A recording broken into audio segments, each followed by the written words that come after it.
ये है talks news network और आप देख रहे हैं पॉलिटॉक्स, राजनीति का कच्चा चिट्ठा। अखिल भारतीय कांग्रेस कमेटी की तरफ से आगामी कुछ दिनों में प्रदेशव्यापी देशव्यापी जो केंद्र की आर्थिक कुनीतियों के विरोध में कांग्रेस पार्टी का प्रदर्शन होने जा रहा है, उसके लिए सोनिया गांधी जी ने, अखिल भारतीय कांग्रेस कमेटी ने राजस्थान प्रदेश के लिए जो पर्यवेक्षक नियुक्त किए हैं, हमारे माननीय मंत्री मध्य प्रदेश सरकार सज्जन वर्मा जी, वो आज यहाँ जयपुर में आए हैं और एक मीटिंग हम लोग आज कर रहे हैं प्रदेश कांग्रेस कमेटी के मुख्यालय पर। आज से लेके 15 तक लगातार हम लोग सड़कों पर आकर केंद्र की नीतियों के खिलाफ आंदोलन करेंगे। आर्थिक मंदी के कारण जो पूरे देश में हालात पैदा हुए हैं, उसके लिए केंद्र की सरकार जिम्मेदार है। ये जनता तक पहुंचाना हम चाहते हैं। जैसा आप जानते हैं कि हम लोगों ने 8 से 10 के बीच में प्रत्येक जिला मुख्यालय पर कार्यक्रम आयोजित किया है, धरने का, पदयात्रा का और ज्ञापन सौंपने का प्रधानमंत्री जी के नाम जिला कलेक्टर के माध्यम से। उसी पर चर्चा करने के लिए आज सज्जन वर्मा जी यहाँ आए हुए हैं, मैं इनका स्वागत करता हूँ। और ये बात सच है कि सरकार बनने के बाद मध्य प्रदेश में, छत्तीसगढ़ में, राजस्थान में हम लोगों ने तमाम चुनौतियों विरोध के बावजूद केंद्र सरकार की जो असहमति रहती है, जो फंड और एलोकेशंस में कमी आती है, उसके बावजूद सरकार हमारी परफॉर्म कर रही है। और हम लोग चाहते हैं कि देश की जनता जाने कि भावनात्मक मुद्दों की राजनीति छोड़कर देश में जो विकट समस्या पैदा हुई है, बेरोजगारी की, आर्थिक मंदी की, कारखाने दुकान बंद होने की, और आज इत्तेफाक है कि आज नोटबंदी की वर्षगांठ है। नोटबंदी के कारण जो आर्थिक कमी आई है, उसके लिए सिर्फ और सिर्फ केंद्र की सरकार जिम्मेदार है। कांग्रेस के कार्यकर्ता हमेशा की तरह जनता की आवाज़ को लेकर सड़कों पर उतरेंगे। आज से लेकर 15 तक लगातार हमारा कार्यक्रम रहेगा।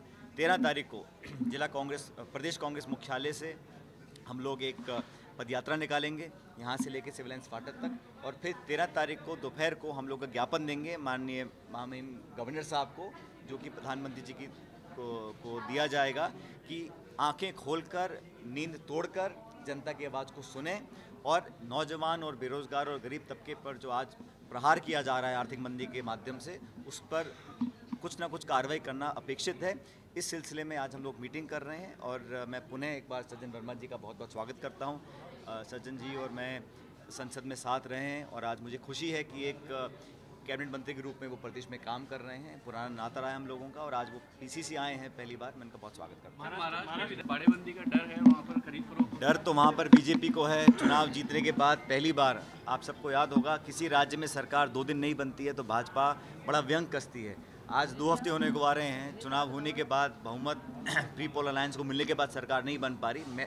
व्यक्तिगत महत्वाकांक्षाओं को देखते हुए उस गठबंधन में फूट पड़ी है। उसके लिए ना तो कांग्रेस जिम्मेदार है, ना एनसीपी जिम्मेदार है, वो खुद, उनकी नीति, उनकी सोच, उनकी राजनीति जिम्मेदार है। इसलिए भविष्य में क्या होगा मैं नहीं जानता हूँ, लेकिन जनता पूरे नाट्यक्रम को देख रही है और समझ रही है कि जिन लोगों पर वोट डाला, जिन लोगों को विश्वास हम लोगों ने दिया, वो उस मैंडेट का मजाक उड़ा रहे हैं। और ये पहली बार नहीं हो रहा है। बीजेपी, उनके सहयोगी दल हमेशा खटपट की राजनीति कर रहे हैं, चाहे वो अकाली दल हो, चाहे वो जेडीयू हो, चाहे वो आज वो शिवसेना हो। ये नई बात नहीं है, लेकिन ये पब्लिक के सामने लगातार साख और छवि गिरती जा रही है भाजपा की, ये बात दिख रही है। क्या विधायकों पे दबाव या खरीद फरोख्त का डर है इसी कारण? किस हम तो कह चुके हैं, हमारा मैंडेट जो है विपक्ष में बैठने का है, लेकिन अपने अंतर्विरोध के कारण अगर वो सरकार नहीं बना पा रहे हैं, और 9 तारीख को सरकार का आखिरी दिन है, उसके बाद क्या होगा ये हम नहीं जानते हैं। लेकिन ये जो पूरा घटनाक्रम चल रहा है, इसके लिए कौन जिम्मेदार है? पब्लिक ने चुनाव के बाद लोकतांत्रिक प्रणाली के माध्यम से अपना मैंडेट दे दिया, उसके बाद अब सरकार नहीं बना पा रहे हैं। क्यों नहीं बना पा रहे हैं?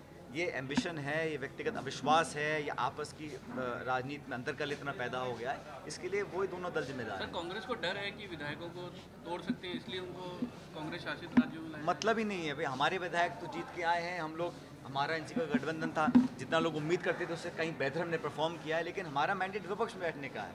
लेकिन ये पोचिंग की राजनीति, तोड़फोड़ की राजनीति भाजपा करती आई है। आज तो आपको सवाल पूछना चाहिए कि शिवसेना के विधायक होटलों में क्यों बंद हैं? जो उनके सहयोगी दल हैं वो अपने ही सहयोगी से डर के भाग रहे हैं। महत्वपूर्ण सवाल तो ये है। शिवसेना क्या कांग्रेस को समर्थन दे देगी, जो कांग्रेस उसके लिए तैयार है? इस पर मुझे लगता है हमें टिप्पणी नहीं करनी चाहिए। पहले जिस गठबंधन ने सरकार बनाने का दावा किया है, उनका वो अपने पत्ते खोलें, उसके बाद देखा जाएगा। लेकिन मैं कई बार कह चुका हूँ कि हमारी पार्टी और एनसीपी का गठबंधन था, बहुमत हमको नहीं मिला है, स्पष्ट है।